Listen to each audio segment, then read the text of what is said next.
The Adventures of Sam Spade, Detective. Brought to you by Wild Root Cream Oil Hair Tonic, the non-alcoholic hair tonic that contains lanolin. Wild Root Cream Oil. Again and again, the choice of men who put good grooming first. Sam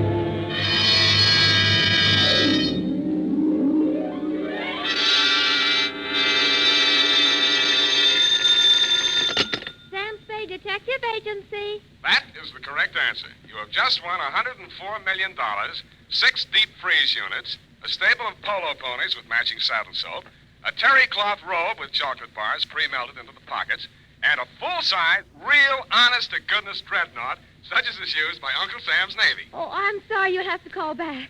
I'm expecting to be taking dictation from my employer very shortly. Oh, I am sorry. Your time is up. And Edna St. Vincent Markowitz, who sent in the question, gets bumped off in front of the studio audience gathered in the Dredgewood room here in Columbia Square. Next night, don't answer your phone, stupid. Oh, Sam. Let's have no coaching, please. Oh, well, did you find the cup? Was it murder? Was it really worth, well, you know, priceless and like that, and was it fun? Yes, and no. And finally, are you kidding? Well, then why was it called the Vaphio Cup? It's a very old Greek expression, which is what I'll be wearing as I sit in your lap dictating my report on the Vaphio Cup Caper.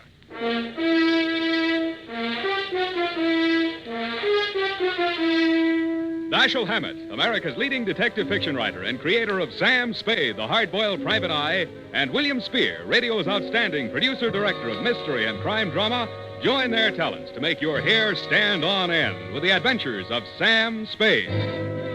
Presented by the makers of Wild Root Cream Oil for the hair. Remember the Romeo of yesteryear?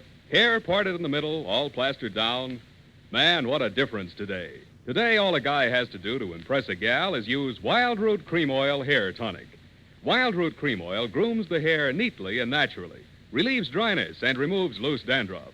If you're still using old-fashioned hair tonics or none at all, then for her sake, spruce up today with Wild Root Cream Oil Hair Tonic.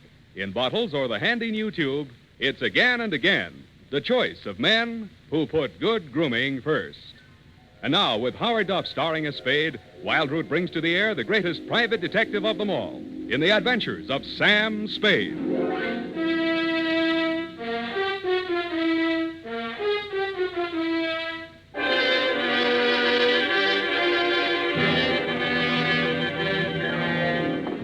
Blow the man down, police, blow the man down. Why do they want to blow the man down?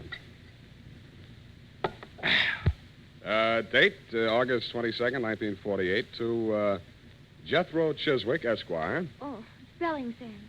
E-S-Q-U. No, Sam, I meant the name. It's, Chisro Jethwick. I did not say Chisro Jethwick. I said Jethro Chithwick. I mean, Chithro... look, we'll check it later. Oh, Sam, it might... I have an uncle in Berkeley named Smithwick. Leave your family out of this, Eph. But he's only by marriage, Sam. It's quite a common name. Name 3 people named Chiswick. No, Smithwick, Sam. Now, let's see. There's Uncle George and Aunt Amelia by a previous marriage. Then there's my cousin Rupert on the Christie side. When you have finished ruminating amongst the foliage of your family tree, Miss Perine. Well, I only mentioned it in All connection right, with that name we'll that you start thought you... all over again. Tear out that page. Yes, Your Highness. No, please. No need to curtsy. To Jethro Chiswick, no comment, please. From Samuel Spade, license number 1375596. What's that? Nothing, Sam, nothing. Throat. Subject, the Vaphio Cup Caper. Dear Commodore, that's the way I like you. Meek. I had always considered myself fairly well-versed in the subject of cups. But if anybody had told me there was such a thing as a Vaphio Cup, they could have knocked me over with one, which they did. Mr. Spade? Yeah. I'm Chester A. Brody. I talked with your secretary on the phone. Do you follow? Oh, yes, Mr. Brody. Sit down. Rest your package. Thank you. I prefer to hold it for the time being. My card, sir. Theophilus and Brody, importers and exporters. Mm-hmm. Mr. Theophilus is my partner, Dimitri Theophilus. Do you follow? I follow. It was Mr. Theophilus who brought the Vaphio Cup into the firm. I furnished the cash capital. Vaphio Cup, I do not follow. Yes, indeed. The only one of these treasures to fall into private hands. One of the fabulous Vaphio Cups. Those exquisite and cunningly wrought examples of the art of the ancient Grecian goldsmith, excavated by the great Schliemann from a beehive tomb in Sparta. Beehive. Mycenaean age. just west of the Lion Gate. Oh, the Lion. Pardon me, Mr. Brody. Are you trying to tell me that this cup is very valuable? Priceless. And that you will finally manage to find a buyer? You follow? And that you want me to deliver that package containing your priceless cup and return with your customer's cash? Accurately put. I presume you're bonded. Uncork me and see for yourself. You are a droll fellow, to be sure. I had a light breakfast, drolls and coffee. Now, what is this Vaphio Cup? I will show it to you. You are about to see a treasure but few eyes have looked upon in our time, Mr. Spade. The Vaphio Cup. Handle it carefully. It's fragile. You could crush it in your hand like so much tinfoil. Yet this golden relic of a golden age has come down through the centuries miraculously unscathed. Note the delicately wrought lines of the bas-relief. The exquisite draperies on the figure of the caryatid. The anguish on the face of the fallen hunter. The sheer brute force of the wild boar charging to the kill. Holding this golden cup in your hands, you encompass 3,000 years. Do you comprehend why there's no question of insurance here? Frankly, I don't.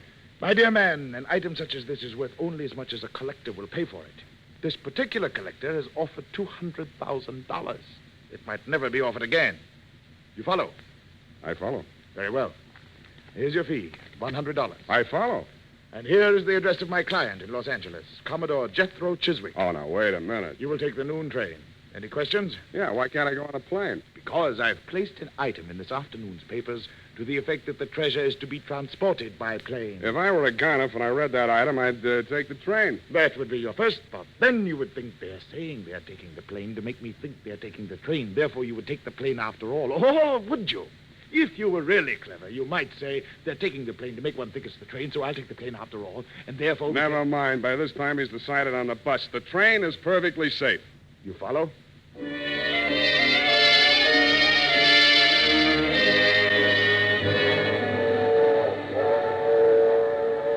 The package was light in the drawing room, and the train was comfortable. Seemed like an easy way to earn $100. I knew it wouldn't last. Never does. I was prepared for the knock on the door, and I got ready for the inevitable small, dark man who plays the Peter Lorre part, but this one fooled me. He was a tall, thin actor with sandy hair. Okay, Shamus, hand over the package. You won't be no trouble. Sure, there it is on the seat. Take it. Huh? It's okay. You got me covered. I won't make any move. Hey, what are you trying to pull? It's a stick-up, isn't it? Hey, maybe I got the wrong compartment. No, that's it. The cup's in there. Unwrap it and see for yourself. Oh, no, you don't. I ain't picking up no booby traps. Oh, you're yellow, huh? I know that one, too. Don't cut no ice for me. Suit yourself. Game of gin? Hey, you're nuts. I'm getting out of here. Hey, wait a minute, pal. I'll buy you a drink. I don't drink. Lunch? In a goop. Yes, indeed, Mr. Spade. I agree. Clarence is a very comical fellow. So are you. I took the liberty of stepping into your forecastle whilst you had your bit of raillery in the after companionway with my mate, dear Clarence. You mind? Not at all. Well, sir, I'm afraid you're going to mind a great deal. Oh! And that's how I met you, Commodore. I was so busy sizing up the .45 in your right hand that I didn't even notice when you left, whipped out of your coat pocket with one of the largest saps I have ever felt. The next time I saw light, you were gone, the Vaphio Cup was gone, and the train was pulling into San Jose. I got off, rode back to San Francisco with a truckload of chickens, and headed straight for my client's apartment.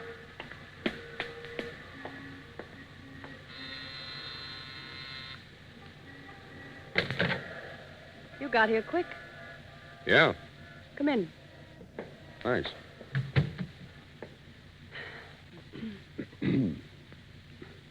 Well, Well, what? look, we can't both play this deadpan. We'll stay no place. It's in the back room. What is? The body. You're from the police, aren't you? I'm a private detective. How dare you? Hey, what was that for? For spying on me. You and all the other cheap gumshoes my husband hires. You're Mrs. Brody? I'm Enid Theophilus. Did my husband hire you? My name is Sam Spade. I was hired by one Chester A. Brody, your husband's business partner. Well, Sam, I hope he paid you in advance, because he's the body. Chester A. Brody was just barely identifiable. Somebody had worked hard trying to persuade him to say or do something he either couldn't or wouldn't do. The only interesting clue was in the wastebasket. At first, I thought it was a flattened beer can. But it was the Vaphio Cup, or a facsimile thereof. Well, how do you like it, Sam? I don't. He was my client. I wasn't hired to protect him. I didn't like him, but he was my client. How would you like me for a client? I'll give you the name of a lawyer, sister. My name is Enid. Enid? Now, let's see what I can squeeze out of you before the cops do. Brody was your husband's business partner, and you're, You don't have to be subtle. He was mad about me. I'm all broken up about his death. So was he. That wasn't funny. That time I deserved it. You don't like me, do you? Can't you get it through that steel-jacketed brain of yours that you're in bad trouble, that there's a dead man in the next room, beaten to death, and you're not supposed to be here? Oh, I was supposed to be here. We were going to elope as soon as you brought back the money from that, Greek thing. Yeah, what about that Greek thing? It was an antique. It was called the Vaphio Cup. Yes, I know about that. Yes, well, my husband dug it up in Greece and smuggled it into the country. Yeah? It was all he had, but it was such an important piece that he was able to persuade Chet, the late Chester Brody, that is, to let him in as a full partner. Then what? Well, they quarreled. My husband made some bad investments, and Chet wanted to sell the cup to save the firm. Dmitri refused.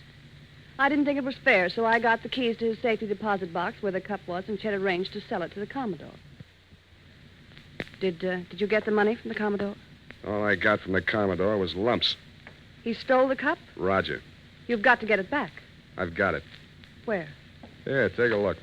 Oh, it's ruined. Where did you find it? In a trash basket where it belongs. Dmitri did it. He must have suspected something and substituted a fake. That's it. He knows where the real one is. Somebody thought that your boyfriend knew. The one that killed him? That's the way it looks. And maybe that's the way it was meant to look. You know, somebody might get the idea that you palmed the genuine when you got it out of that safety deposit box. If I did, it was legal, and don't you forget it. A wife can't steal from her husband. Legally, they're one person. You can't steal from yourself.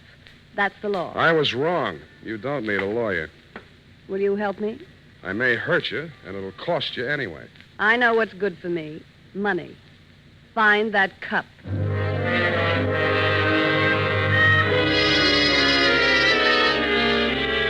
I know what's good for me, too, so I took her $100, advised her to go home, and made for my own humble lodgings. They were not only humble, they were crowded. The man was small, but the gun was enormous. I said, don't bother to introduce yourself. Your name is Dmitri Theopolis, and you want this package that I'm carrying.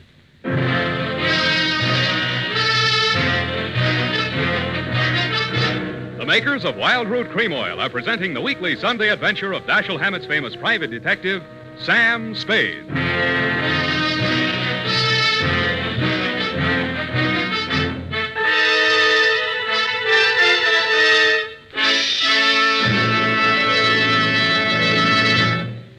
Here's important news on good grooming. If you want the well-groomed look that helps you get ahead socially and on the job, listen. Recently, thousands of people from coast to coast who bought Wild Root Cream Oil for the first time were asked, how does Wild Root Cream Oil compare with the hair tonic you previously used? The results were amazing. Better than 4 out of 5 who replied said they preferred Wild Root Cream Oil. Remember, non-alcoholic Wild Root Cream Oil contains lanolin. It grooms the hair naturally, relieves dryness, and removes loose, ugly dandruff. So if you want your hair to be more attractive than ever before, get the generous new 25-cent size of Wild Root Cream Oil, America's leading hair tonic, on sale at all drug and toilet goods counters. It's also available in larger economy bottles and the handy new tube. Get Wild Root Cream Oil. Again and again, the choice of men who put good grooming first. By the way, smart girls use Wild Root Cream Oil, too. And mothers say it's grand for training children's hair.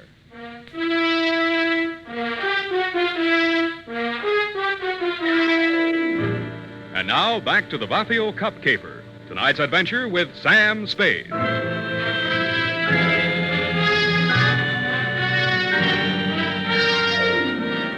He didn't answer me, so I said it again.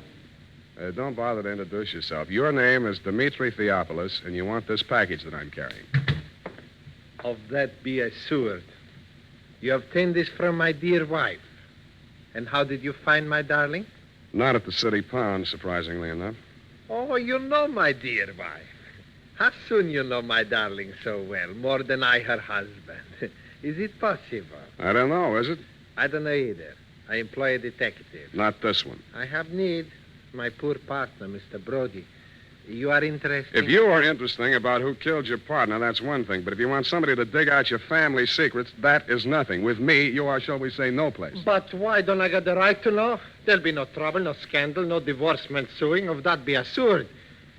Even poor Chester is dead, so he's what one calls ancient history. While he lived, I knew nothing. I was blind. After he died, I see certain things. Yeah, well, do you see that maybe your wife had a hand in Brody's death? What then? Well, if it so happens that you cannot separate my darling from that, do you follow? Not quite.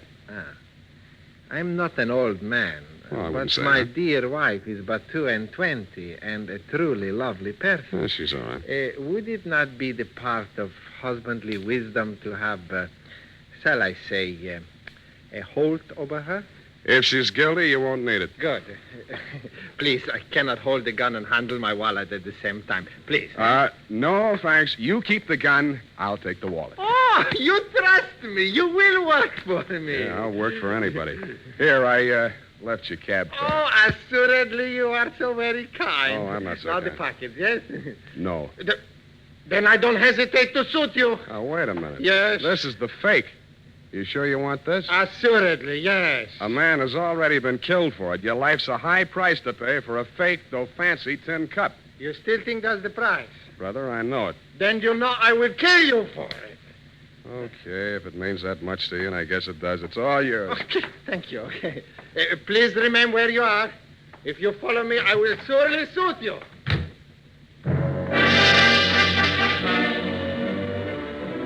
From my front window, I watched them come out downstairs and start across the street. Then it happened.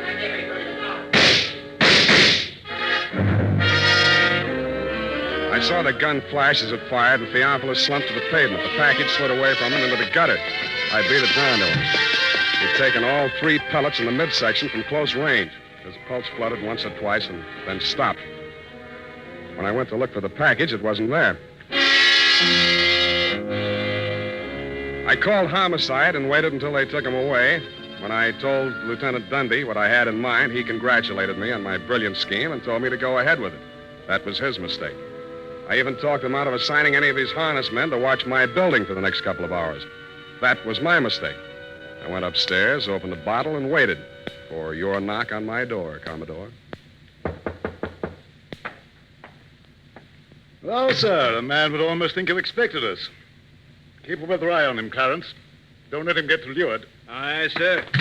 Welcome aboard. No time for scuttlebutt, Mr. Spade. We're bound for Bullylong Barley on the car for Maru, sailing at dawn. I want that cup. The true, the genuine, the Vaphio Cup. No more deceptions, no more trickery. You will hand it over without further delay. Sure. Be glad to. Oh, no, not like that.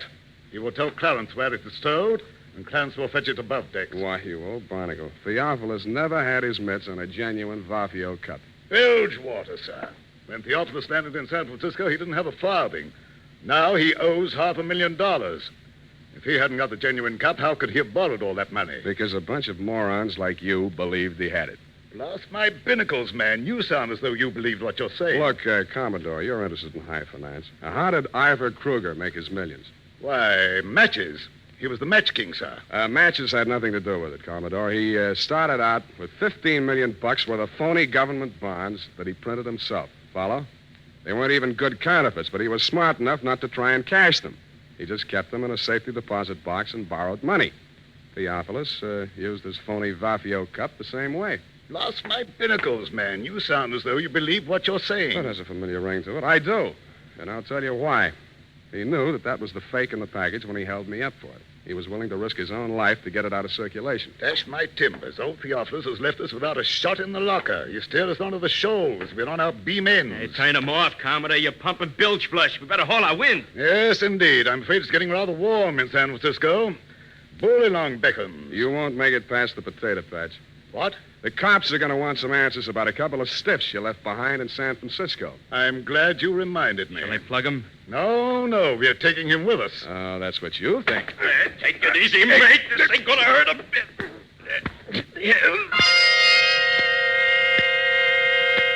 A reek of chloroform filled the room, and a fist pounded into my belly. It knocked my wind out, and at the same time, my nose collided with something wet and cold.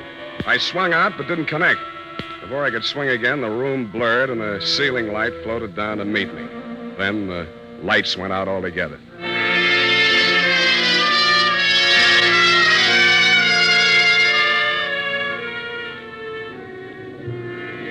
At first, I couldn't figure it. It sounded like what a doctor hears through a stethoscope, or maybe an earthquake, or maybe ship engines, which it turned out to be. When the lights came on again, I was lying on a bunk in a stateroom. I staggered across to the wash basin and splashed water in my face.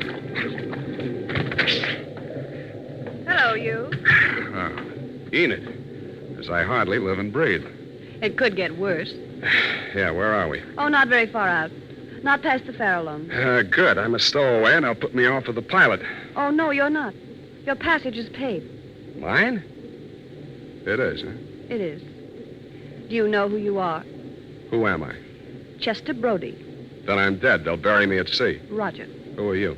I'm your widow. What's the score, widow? Chester and I booked passage on this ship a week ago. It was part of the plan. Chester and the Commodore worked it all out. Yeah, the cup was to have been stolen from me on the train. Yes, but when the Commodore discovered it was a fake, everything fell to pieces. Yeah, he thought Chester was double-crossing him. They forced Chet to talk. He told them Dimitri still had the genuine Vaphio Cup and had hired you for the double cross. Maybe he really believed it. Anyway, they killed Dimitri. Yeah. Well, there's nothing on them yet. But you're a material witness, sweetheart, to at least one of the killings. That's extraditable. When that dawns on them, they'll scuttle you, too. It's already dawned on them. I'm desperate. Yes, I notice. For you, you're practically hysterical. We have to face facts. Yeah, well, give me a couple to face right now. Where are the Commodore and Clarence? Up on the bridge. Good. All you have to do is walk straight up to the captain. He'll put him under arrest. Well, that might be a good idea, darling, only... Only what? Only the Commodore is the captain. That torrid. Your salty talk had fooled me, Commodore. I never dreamed that you were really an old sea dog, and I do mean dog. But two can play at that game. From my own intimate knowledge of sea story magazines, I realized that all hands would be turned to in the cargo gear, and the crew quarters would be, therefore, empty. In more time than it takes to tell, Enid and I had fitted ourselves out in dungarees, jumpers, and watch caps, and turned to with them. Anybody coming here? Get around on that hill! You to hell! No, you let stop walking up above me, Hunter! You two, look alive. Stow that preventer. Oh, me? You may recall, Commodore, you may recall me as the man who ran for a fire extinguisher when the bosun yelled, stow the preventer. But experience is the best teacher, and by the time we hove to put the pilot over the side, things were in such a state of confusion that you had retreated to your cabin with a quadruple ration of grog. Seizing that moment, I threw Enid over the side, yelled, "Man overboard!" and jumped in after her.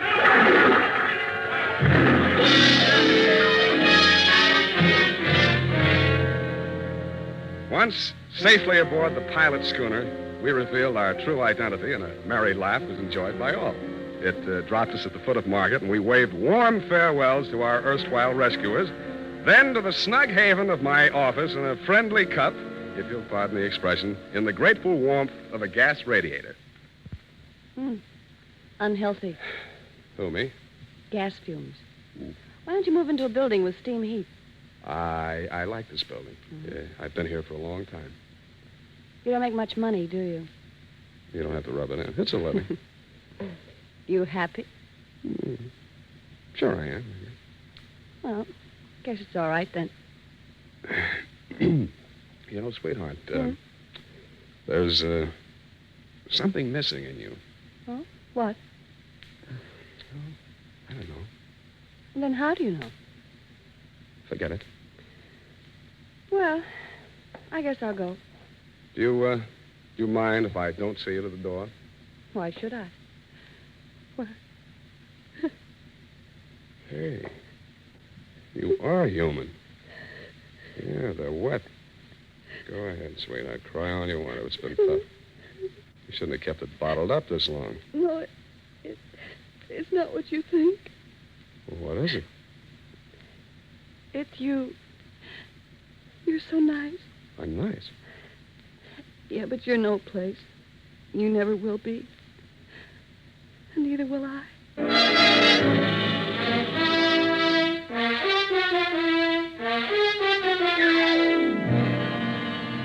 And that, Commodore, is the cargo. It was nice seeing you again down at the hall. They tell me you and Clarence are both trying to turn state's evidence. But according to the late bulletins, Clarence was leading by a neck in the stretch. Get it? The DA was afraid the jury might not understand your salty talk. Period. End of sea chanty. Oh, Sam. Yes, what? Oh, Hmm? well, I just can't. Oh, why can't you? Are you feeling okay, F? Oh, Sam. Hmm? You betrayed your trust. Effie, speak to me. What is it? What is it? I betrayed my trust. What? Those criminals were on that boat. Yes? And you jumped overboard. You feel that I was recalcitrant? Is that it? That my actions were not true blue, clear cut? Is that it? Oh, I'll just go type this up, and I'm sure you can explain. I hope you can. I hope. Sour racket.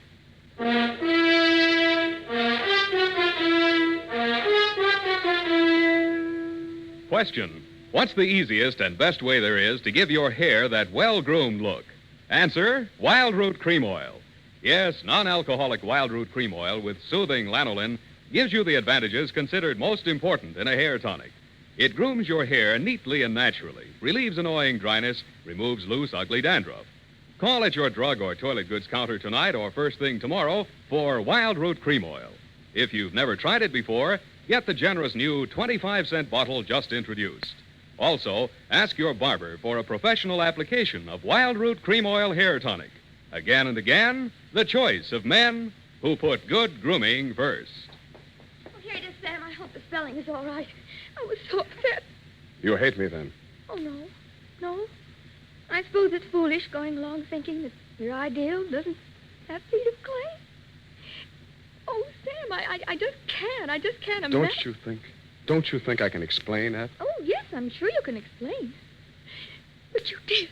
You deserted your post and jumped overboard like a thinking rat. That's right. Oh, Sam, that's so unlike you. It was just by chance they were apprehended. By chance, you say? Who do you think it was that got himself shot out of a torpedo tube in that submarine? You, Sam? No, you think I'm crazy? I did something few radio detectives ever do, sweetheart. I called the Harbor Patrol single-handed using only one nickel and had them picked up. Oh, Sam, I wish I'd been there. Well, it was just a small phone booth. Besides, if you'd been there, it would have been out of order or something. Oh, Sam, you came through after all. Aren't you ashamed that you ever doubted me? Yes, I am. I'm a fool. There. I forgive you. Good night, Sam. Good night, sweetheart.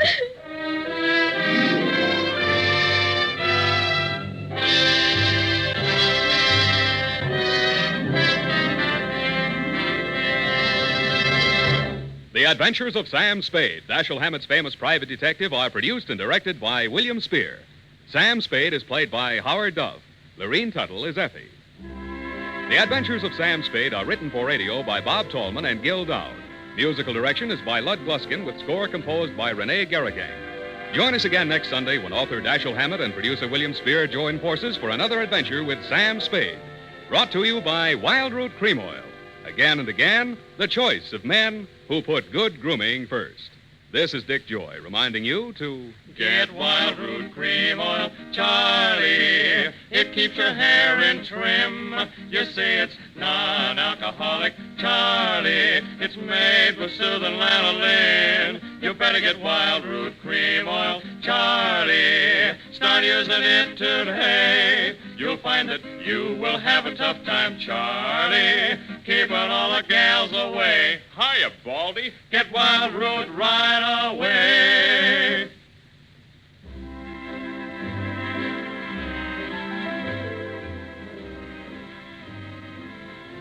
This is CBS, the Columbia Broadcasting System.